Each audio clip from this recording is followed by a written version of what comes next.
Exodus, chapter 1. The Israelites multiply in Egypt. Now these are the names of the sons of Israel, who came into Egypt. Every man and his household came with Jacob: Reuben, Simeon, Levi, and Judah; Issachar, Zebulun, and Benjamin; Dan, and Naphtali; Gad, and Asher. All the souls who came out of Jacob's body were 70 souls. And Joseph was in Egypt already.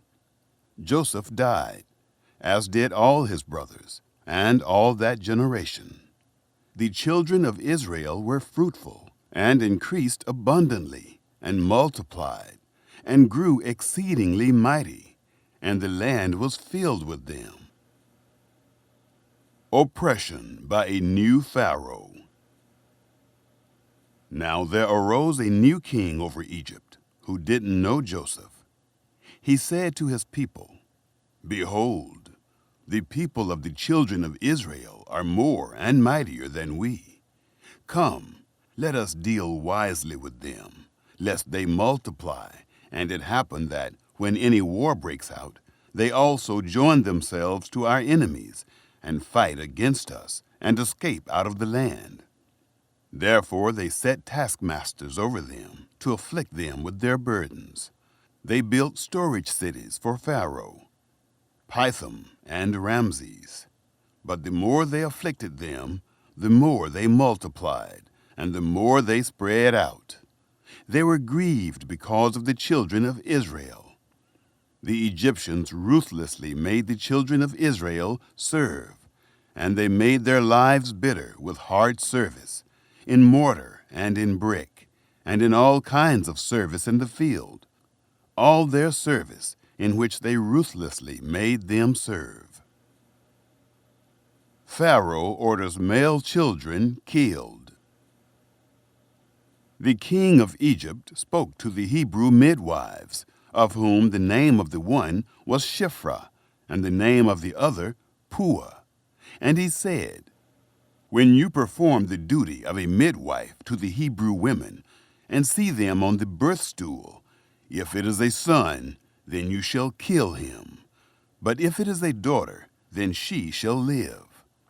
But the midwives feared God, and didn't do what the king of Egypt commanded them, but saved the baby boys alive. The king of Egypt called for the midwives, and said to them, "Why have you done this thing, and have saved the boys alive?" The midwives said to Pharaoh, "Because the Hebrew women aren't like the Egyptian women, for they are vigorous, and give birth before the midwife comes to them." God dealt well with the midwives, and the people multiplied, and grew very mighty. It happened, because the midwives feared God, that he gave them families. Pharaoh commanded all his people, saying, "You shall cast every son who is born into the river, and every daughter you shall save alive." Chapter 2. The birth of Moses. A man of the house of Levi went and took a daughter of Levi as his wife. The woman conceived and bore a son. When she saw that he was a fine child, she hid him 3 months. When she could no longer hide him, she took a papyrus basket for him, and coated it with tar and with pitch. She put the child in it, and laid it in the reeds by the river's bank. His sister stood far off to see what would be done to him. Pharaoh's daughter rescues Moses. Pharaoh's daughter came down to bathe at the river. Her maidens walked along by the riverside. She saw the basket among the reeds, and sent her handmaid to get it. She opened it, and saw the child, and behold, the baby cried. She had compassion on him, and said, "This is one of the Hebrews' children." Then his sister said to Pharaoh's daughter, "Should I go and call a nurse for you from the Hebrew women, that she may nurse the child for you?" Pharaoh's daughter said to her, Go." The maiden went and called the child's mother. Pharaoh's daughter said to her, "Take this child away and nurse him for me, and I will give you your wages." The woman took the child and nursed it. The child grew, and she brought him to Pharaoh's daughter, and he became her son. She named him Moses and said, "Because I drew him out of the water." Moses kills an Egyptian. It happened in those days, when Moses had grown up, that he went out to his brothers and looked at their burdens. He saw an Egyptian striking a Hebrew, one of his brothers. He looked this way and that way, and when he saw that there was no one, he killed the Egyptian and hid him in the sand. He went out the second day, and behold, 2 men of the Hebrews were fighting with each other. He said to him who did the wrong, "Why do you strike your fellow?" He said, "Who made you a prince and a judge over us? Do you plan to kill me as you killed the Egyptian?" Moses was afraid and said, "Surely this thing is known." Moses flees to Midian. Now when Pharaoh heard this thing, he sought to kill Moses. But Moses fled from the face of Pharaoh and lived in the land of Midian, and he sat down by a well. Now the priest of Midian had 7 daughters. They came and drew water and filled the troughs to water their father's flock. The shepherds came and drove them away, but Moses stood up and helped them and watered their flock. When they came to Reuel, their father, he said, "How is it that you have returned so early today?" They said, "An Egyptian delivered us out of the hand of the shepherds, and moreover, he drew water for us and watered the flock." He said to his daughters, "Where is he? Why is it that you have left the man? Call him, that he may eat bread." Moses was content to dwell with the man. He gave Moses Zipporah, his daughter. She bore a son, and he named him Gershom, for he said, "I have lived as a foreigner in a foreign land." God hears the Israelites cry. It happened in the course of those many days that the king of Egypt died, and the children of Israel sighed because of the bondage, and they cried, and their cry came up to God because of the bondage. God heard their groaning, and God remembered his covenant with Abraham, with Isaac, and with Jacob. God saw the children of Israel, and God was concerned about them. Chapter 3. Moses at the burning bush. Now Moses was keeping the flock of Jethro, his father-in-law, the priest of Midian, and he led the flock to the back of the wilderness, and came to God's mountain, to Horeb. The angel of Yahweh appeared to him in a flame of fire out of the midst of a bush. He looked, and behold, the bush burned with fire, and the bush was not consumed.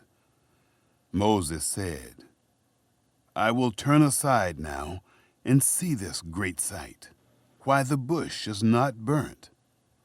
When Yahweh saw that he turned aside to see, God called to him out of the midst of the bush and said, "Moses, Moses." He said, "Here I am." He said, "Don't come close. Take your sandals off of your feet, for the place you are standing on is holy ground." Moreover, he said, "I am the God of your father, the God of Abraham, the God of Isaac, and the God of Jacob." Moses hid his face, for he was afraid to look at God. Yahweh said, "I have surely seen the affliction of my people who are in Egypt, and have heard their cry because of their taskmasters, for I know their sorrows. I have come down to deliver them out of the hand of the Egyptians, and to bring them up out of that land to a good and large land, to a land flowing with milk and honey, to the place of the Canaanite, the Hittite, the Amorite, the Perizzite, the Hivite, and the Jebusite. Now behold, the cry of the children of Israel has come to me. Moreover, I have seen the oppression with which the Egyptians oppressed them. Come now, therefore, and I will send you to Pharaoh, that you may bring forth my people, the children of Israel, out of Egypt. Moses said to God, "Who am I, that I should go to Pharaoh, and that I should bring forth the children of Israel out of Egypt?" He said, Certainly I will be with you.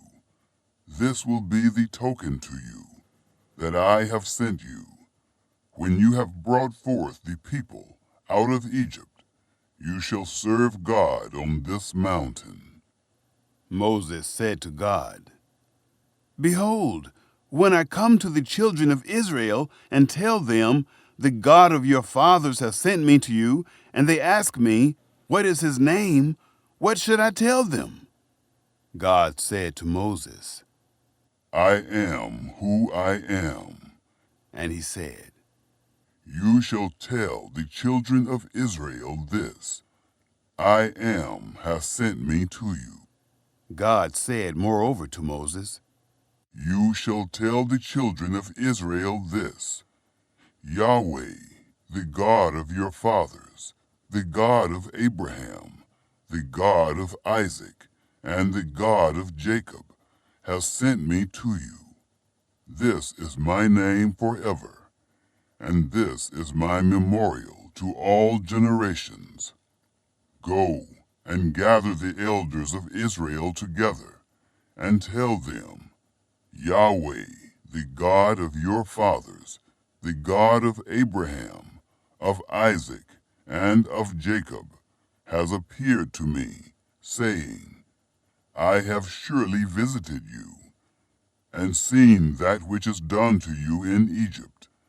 And I have said, I will bring you up out of the affliction of Egypt to the land of the Canaanite, the Hittite, the Amorite, the Perizzite, the Hivite, and the Jebusite, to a land flowing with milk and honey.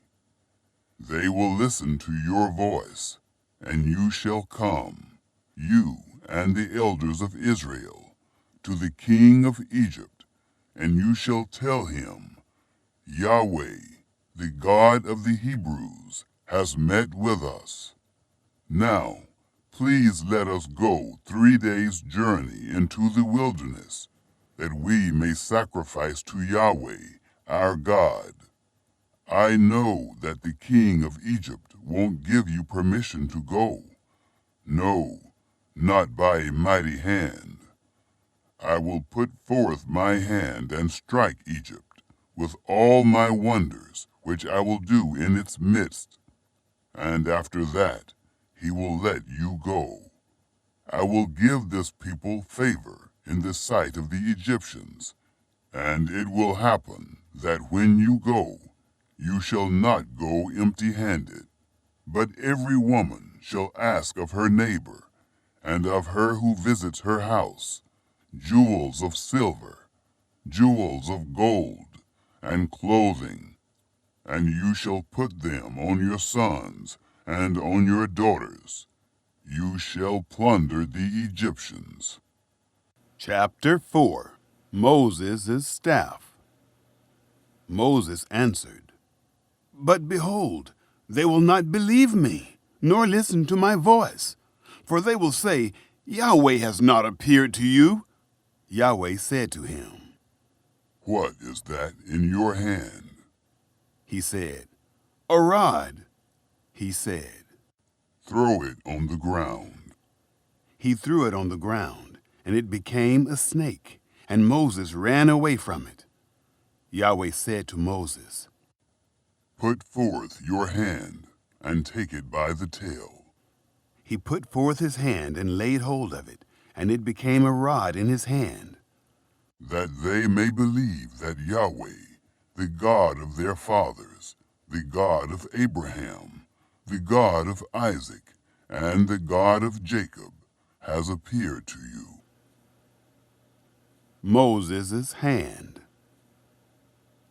Yahweh said furthermore to him, Now put your hand inside your cloak. He put his hand inside his cloak, and when he took it out, behold, his hand was leprous, as white as snow. He said, Put your hand inside your cloak again.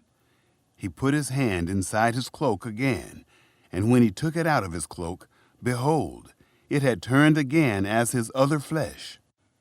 It will happen, if they will neither believe you nor listen to the voice of the first sign, that they will believe the voice of the latter sign.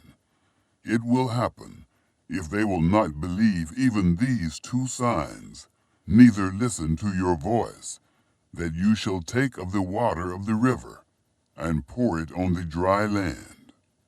The water which you take out of the river will become blood on the dry land.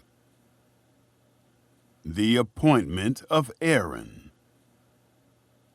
Moses said to Yahweh, O Lord, I am not eloquent, neither before now, nor since you have spoken to your servant, for I am slow of speech, and of a slow tongue.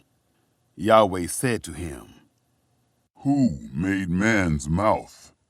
Or who makes one mute, or deaf, or seeing, or blind? Isn't it I, Yahweh? Now therefore go, and I will be with your mouth, and teach you what you shall speak. He said, O Lord, please send someone else. The anger of Yahweh was kindled against Moses, and he said, What about Aaron, your brother, the Levite? I know that he can speak well. Also, behold, he comes forth to meet you. When he sees you, he will be glad in his heart. You shall speak to him, and put the words in his mouth. I will be with your mouth, and with his mouth, and will teach you what you shall do. He will be your spokesman to the people, and it will happen that he will be to you a mouth, and you will be to him as God. You shall take this rod in your hand, with which you shall do the signs. Moses leaves for Egypt. Moses went and returned to Jethro, his father-in-law, and said to him, Please, let me go and return to my brothers who are in Egypt, and see whether they are still alive. Jethro said to Moses, Go in peace.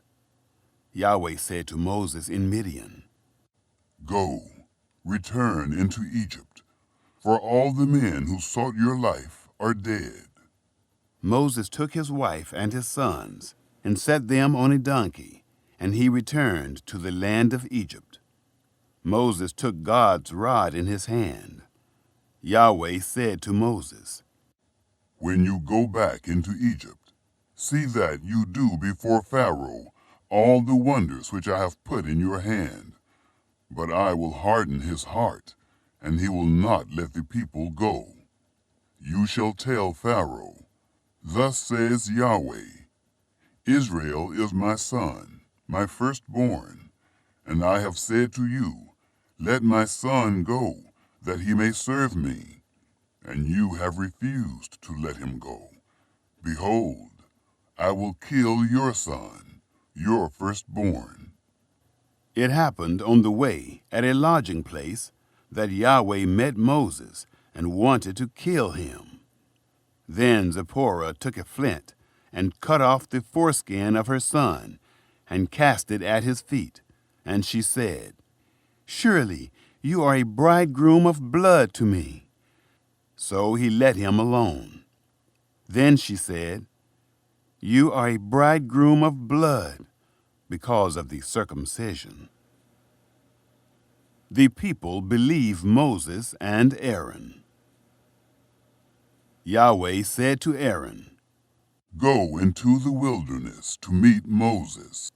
He went and met him on God's mountain and kissed him.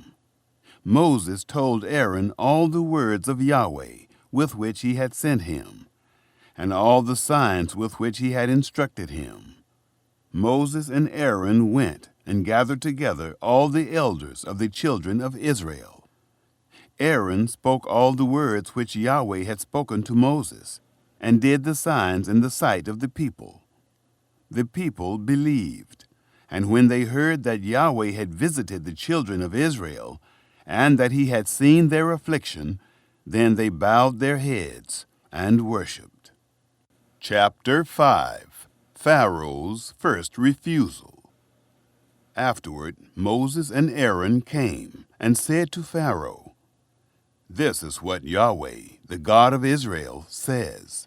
Let my people go, that they may hold a feast to me in the wilderness." Pharaoh said, "Who is Yahweh, that I should listen to his voice to let Israel go? I don't know Yahweh, and moreover, I will not let Israel go." They said, "The God of the Hebrews has met with us. Please, let us go 3 days' journey into the wilderness and sacrifice to Yahweh, our God, lest he fall on us with pestilence or with the sword." The king of Egypt said to them, "Why do you, Moses and Aaron, take the people from their work?" "Get back to your burdens," Pharaoh said. "Behold, the people of the land are now many, and you make them rest from their burdens." Bricks and straw. The same day, Pharaoh commanded the taskmasters of the people and their officers, saying, "You shall no longer give the people straw to make brick as before. Let them go and gather straw for themselves. The number of the bricks which they made before you require from them. You shall not diminish anything of it, for they are idle. Therefore they cry, saying, 'Let us go and sacrifice to our God.' Let heavier work be laid on the men, that they may labor therein, and don't let them pay any attention to lying words." The taskmasters of the people went out, and their officers, and they spoke to the people, saying, "This is what Pharaoh says. I will not give you straw. Go yourselves, get straw where you can find it, for nothing of your work shall be diminished." So the people were scattered abroad throughout all the land of Egypt to gather stubble for straw. The taskmasters were urgent, saying, "Fulfill your work quota daily, as when there was straw." The officers of the children of Israel, whom Pharaoh's taskmasters had set over them, were beaten and demanded, "Why haven't you fulfilled your quota, both yesterday and today, in making brick as before?" The Israelites cry. Then the officers of the children of Israel came and cried to Pharaoh, saying, "Why do you deal this way with your servants? No straw is given to your servants, and they tell us, 'Make brick.' And behold, your servants are beaten, but the fault is in your own people." But he said, "You are idle. You are idle. Therefore you say, 'Let us go and sacrifice to Yahweh.' Go therefore now and work, for no straw shall be given to you, yet you shall deliver the same number of bricks." The officers of the children of Israel saw that they were in trouble, when it was said, "You shall not diminish anything from your daily quota of bricks." They met Moses and Aaron, who stood in the way as they came forth from Pharaoh, and they said to them, "May Yahweh look at you and judge, because you have made us a stench to be abhorred in the eyes of Pharaoh and in the eyes of his servants, to put a sword in their hand to kill us." Moses returned to Yahweh and said, Lord, why have you brought trouble on this people? Why is it that you have sent me? For since I came to Pharaoh to speak in your name, he has brought trouble on this people. Neither have you delivered your people at all. Chapter 6. God promises deliverance. Yahweh said to Moses, Now you shall see what I will do to Pharaoh, for by a strong hand he shall let them go, and by a strong hand he shall drive them out of his land. God spoke to Moses and said to him, I am Yahweh, and I appeared to Abraham, to Isaac, and to Jacob, as God Almighty, but by my name Yahweh I was not known to them. I have also established my covenant with them, to give them the land of Canaan, the land of their travels, in which they lived as aliens. Moreover, I have heard the groaning of the children of Israel, whom the Egyptians keep in bondage, and I have remembered my covenant. Therefore, tell the children of Israel, I am Yahweh, and I will bring you out from under the burdens of the Egyptians, and I will rid you out of their bondage. And I will redeem you with an outstretched arm, and with great judgments. And I will take you to me for a people, and I will be to you a God, and you shall know that I am Yahweh, your God, who brings you out from under the burdens of the Egyptians. I will bring you into the land which I swore to give to Abraham, to Isaac, and to Jacob, and I will give it to you for a heritage. I am Yahweh. Moses spoke to the children of Israel, but they didn't listen to Moses for anguish of spirit and for cruel bondage. Moses and Aaron sent to Pharaoh. Yahweh spoke to Moses, saying, Go in, speak to Pharaoh, king of Egypt, that he let the children of Israel go out of his land. Moses spoke before Yahweh, saying, Behold, the children of Israel haven't listened to me. How then shall Pharaoh listen to me, who am of uncircumcised lips? Genealogies of Moses and Aaron. Yahweh spoke to Moses and to Aaron, and gave them a command to the children of Israel, and to Pharaoh king of Egypt, to bring the children of Israel out of the land of Egypt. These are the heads of their fathers' houses.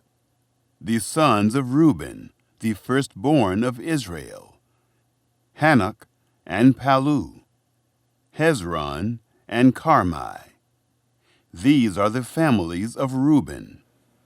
The sons of Simeon, Jemuel and Jamin, and Ohad, and Jechan, and Zohar, and Shaul, the son of a Canaanite woman. These are the families of Simeon. These are the names of the sons of Levi, according to their generations: Gershon, and Kohath, and Merari. And the years of the life of Levi were 137 years. The sons of Gershon, Libni, and Shimei, according to their families.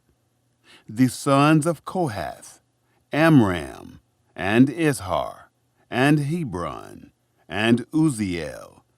And the years of the life of Kohath were 133 years. The sons of Merari, Mahli, and Mushai. These are the families of the Levites, according to their generations. Amram took Jochebed, his father's sister, to himself as wife, and she bore him Aaron and Moses. And the years of the life of Amram were 137 years. The sons of Izhar, Korah, and Nepheg, and Zikri. The sons of Uzziel, Mishael, and Elzaphan, and Sithri. Aaron took Elisheba, the daughter of Amminadab, the sister of Nahshon, as his wife, and she bore him Nadab and Abihu, Eleazar and Ithamar. The sons of Korah, Assir, and Elkanah, and Abiasaph. These are the families of the Korahites. Eleazar, Aaron's son, took one of the daughters of Putiel as his wife, and she bore him Phinehas. These are the heads of the fathers' houses of the Levites, according to their families. Moses and Aaron's story recounted. These are that Aaron and Moses, to whom Yahweh said, "Bring out the children of Israel from the land of Egypt, according to their armies." These are those who spoke to Pharaoh, king of Egypt, to bring out the children of Israel from Egypt. These are that Moses and Aaron. It happened on the day that Yahweh spoke to Moses in the land of Egypt, that Yahweh spoke to Moses, saying, I am Yahweh. Speak to Pharaoh, king of Egypt, all that I speak to you. Moses said before Yahweh, "Behold, I am of uncircumcised lips, and how shall Pharaoh listen to me?" Chapter 7. I will stretch out my hand. Yahweh said to Moses, Behold, I have made you as God to Pharaoh, and Aaron your brother shall be your prophet. You shall speak all that I command you, and Aaron your brother shall speak to Pharaoh, that he let the children of Israel go out of his land. I will harden Pharaoh's heart, and multiply my signs and my wonders in the land of Egypt. But Pharaoh will not listen to you, and I will lay my hand on Egypt, and bring forth my armies, my people, the children of Israel, out of the land of Egypt by great judgments. The Egyptians shall know that I am Yahweh, when I stretch forth my hand on Egypt, and bring out the children of Israel from among them. Moses and Aaron did so. As Yahweh commanded them, so they did. Moses was 80 years old, and Aaron 83 years old, when they spoke to Pharaoh. Aaron's staff becomes a serpent. Yahweh spoke to Moses and to Aaron, saying, When Pharaoh speaks to you, saying, Perform a miracle, then you shall tell Aaron, Take your rod, and cast it down before Pharaoh, that it become a serpent. Moses and Aaron went in to Pharaoh, and they did so, as Yahweh had commanded. And Aaron cast down his rod before Pharaoh, and before his servants, and it became a serpent. Then Pharaoh also called for the wise men and the sorcerers. They also, the magicians of Egypt, did the same thing with their enchantments. For they each cast down their rods, and they became serpents. But Aaron's rod swallowed up their rods. Pharaoh's heart was hardened, and he didn't listen to them, as Yahweh had spoken. The first plague, blood. Yahweh said to Moses, Pharaoh's heart is stubborn. He refuses to let the people go. Go to Pharaoh in the morning. Behold, he goes out to the water, and you shall stand by the river's bank to meet him. And the rod which was turned to a serpent you shall take in your hand. You shall tell him, Yahweh, the God of the Hebrews, has sent me to you, saying, Let my people go, that they may serve me in the wilderness. And behold, until now you haven't listened. Thus says Yahweh, In this you shall know that I am Yahweh. Behold, I will strike with the rod that is in my hand on the waters which are in the river, and they shall be turned to blood. The fish that are in the river shall die, and the river shall become foul, and the Egyptians shall loathe to drink water from the river. Yahweh said to Moses, Tell Aaron, Take your rod, and stretch out your hand over the waters of Egypt, over their rivers, over their streams, and over their pools, and over all their ponds of water, that they may become blood. And there shall be blood throughout all the land of Egypt, both in vessels of wood and in vessels of stone. Moses and Aaron did so, as Yahweh commanded. And he lifted up the rod and struck the waters that were in the river, in the sight of Pharaoh, and in the sight of his servants. And all the waters that were in the river were turned to blood. The fish that were in the river died, and the river became foul. And the Egyptians couldn't drink water from the river, and the blood was throughout all the land of Egypt. The magicians of Egypt did the same thing with their enchantments.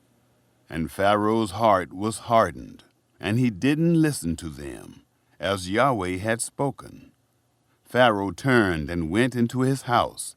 Neither did he lay even this to heart.